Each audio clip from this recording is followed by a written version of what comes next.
The biggest sort of directional shift in ECM's ministry is that children are not independent, isolated beings. The best way for them to grow and thrive is to be in a family, to be in a church community, to be part of a larger community. We've had kind of a child sponsorship model for interacting in the lives of children. That model has certainly had levels of success. Now we're kind of considering, what's the next way to be the most effective as we can. This is what we will always be, a ministry that is seeking to introduce kids to Jesus, to disciple them, to help them grow, and to make it possible for them to then share the gospel message with others. What changes is the programming that we use,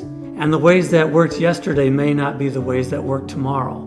But that's our job, to continue to find the best ways possible to introduce kids to Jesus so that they can hear about him and grow in faith. There's an African saying that it takes a village to raise a child. So in that same aspect, it's not easy to just pick out a child, for instance, and pay school fees and expect the child or the community to transform.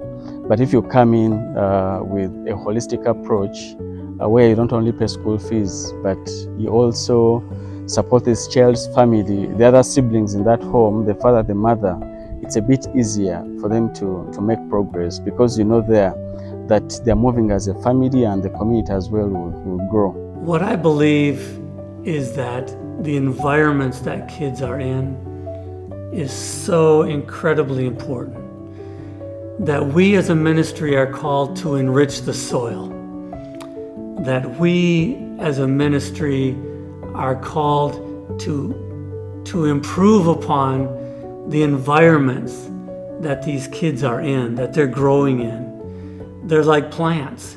On their own, they can't grow, they can't develop. They need soil that's full of nutrients. ECM as a ministry is not the soil. We are not the church. We are not the school. We are not the family. We are called to enrich the family, to strengthen the church and the community, so that the children who are growing up in that environment will be stronger and will thrive in ways that we can't even imagine, and that it will be sustainable.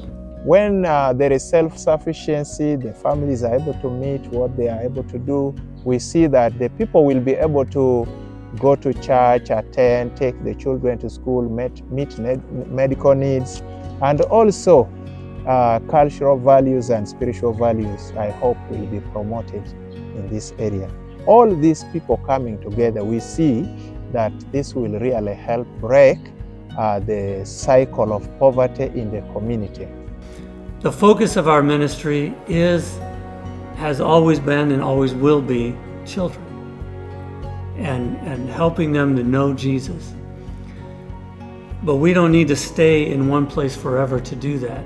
The community can do that. The church can do that. The family can do that. We're called to strengthen them so that they can provide everything the children need to thrive. What I see is a ministry that begins to do things that we didn't even know we could do.